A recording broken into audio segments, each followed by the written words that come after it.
FNaF hoaxes and fake characters are one of the reasons FNaF is as big as it is today. I mean, where would we be without this little guy? In all seriousness, it is pretty surprising how big of a contrast there are between the hoaxes in terms of believability and just straight up drama. So I sorted them from least believable to most, and today we're diving deep.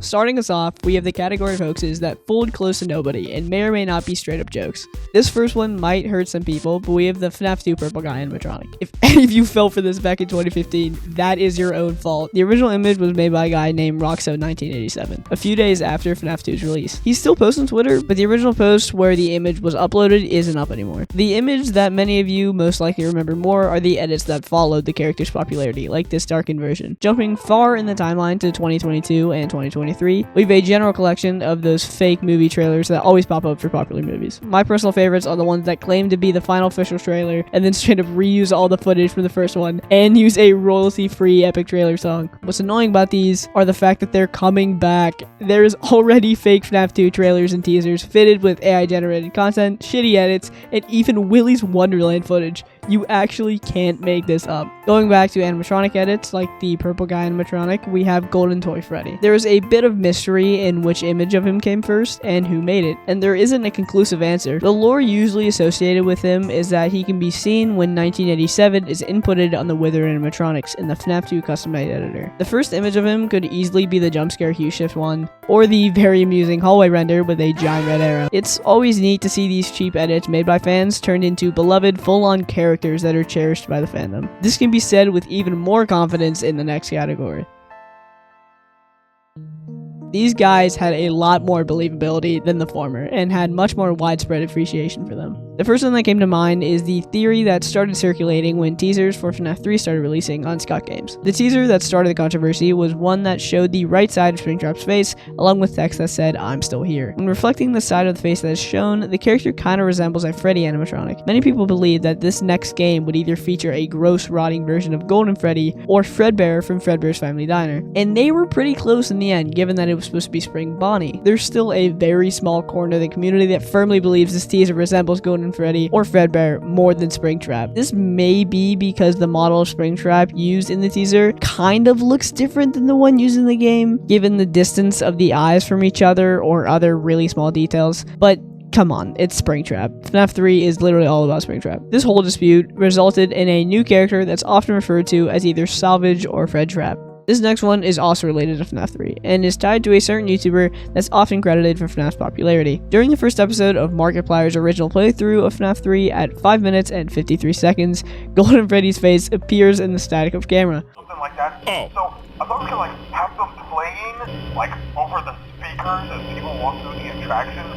Why is that one up? At 5 minutes and 53 seconds, Golden Freddy's face appears in the static of the cameras. Many fans truly believe that this was yet another extremely rare Easter egg that Markiplier casually finds, and people went all out searching through the game's files and data mining FNaF 3 just to find this one image of withered Golden Freddy in the game's code. Despite the fans' efforts, the image wasn't found because it's obviously just added in post. I mean, come on, how did anybody fall for this? I get the majority of viewers at the time were no older than 11, but he literally edits his face cam to glitch out. Honestly, the biggest question is why he thought to add this oddly specific detail, knowing it would probably fake some people out. It just goes to show how boring FNaF 3 can be. You literally have to edit in your own Easter eggs just to make it interesting to watch.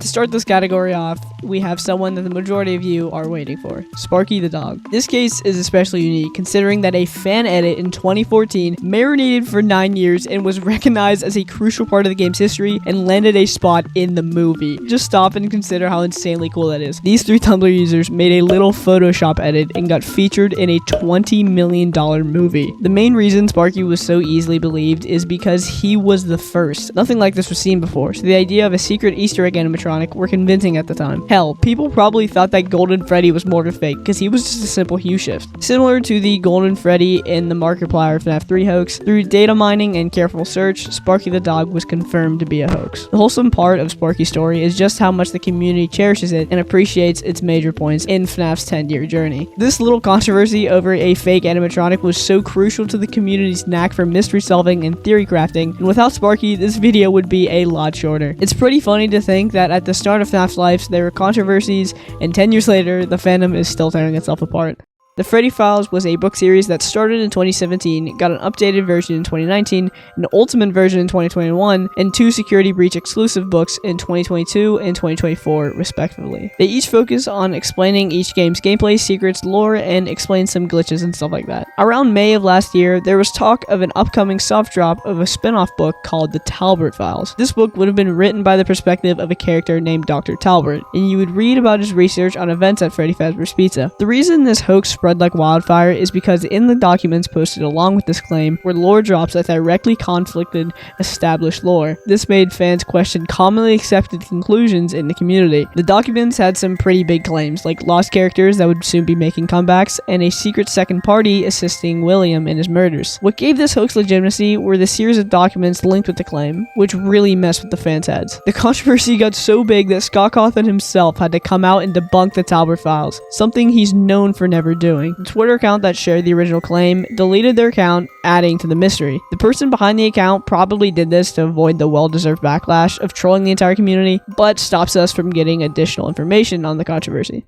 Extremely controversial hoaxes aren't limited to modern FNAF though, as the most controversial hoaxes on this list were in the 2014 to 2015 era of FNAF. Everybody knows Candy the Cat, but let's start at the beginning. In early 2015, artist Emil Mako created a cat animatronic heavily inspired by the works of Scott Cawthon in FNAF 1 and 2. Emil named this character Candy, and although the character was originally made for fun, they were entertaining the idea of making a game after this character, but it seems somebody beat Emil to it. A developer going by the name BFB Films 424 stole the character design and implemented him into a fan game he was working on, and renamed Emil's character to Sugar. This warranted Emil to publicly call him out and order him to remove Candy from the game. That's not even where the drama ends. This fan game that Candy was put into was called Five Nights at Freddy's 3, and almost all the sprites used in the game weren't original. This game caused a lot of confusion in the community at the time, because mind you, this is before the actual FNAF 3 came out, so people thought this was the third installment of the series, and were majorly disappointed in Scott. After much controversy, the game was rebranded to The Return to Freddy's, and Sugar was removed.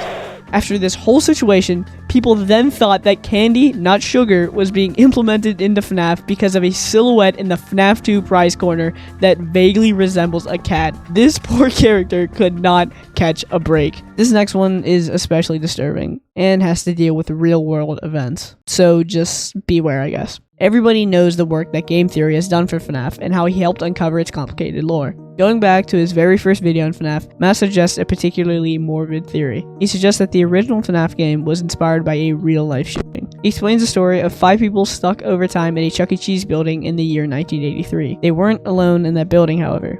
There's actually a 6th person locked in the building with them, waiting silently in the darkened restrooms. I'm not going to elaborate or give the names of the people involved in this crime for respect reasons, but if you want more information, Matt's video is in the description. This theory presents the idea that the game is more than just a game, and gave many people chills when this video first aired in 2014. This theory was eventually rolled out as not true, because obviously Scott wouldn't do something like this and make a game about silly little robot guys after a real-life crime that affected real-life people. And we already know the inspiration for FNAF. It's inspired by Chipper and Sons, a game he made before FNAF. So there you go, case closed. Although this theory wasn't technically a hoax because Matt wasn't trying to fool people, it was just a theory. But I picked this one to be my last one because I think it's just especially scary and stands out from the others. There you have it. These are some of my favorite FNAF hoaxes in order from least to most insane. If you want to interact with the channel more, the link to my Discord and merch are in the description. Have a great day.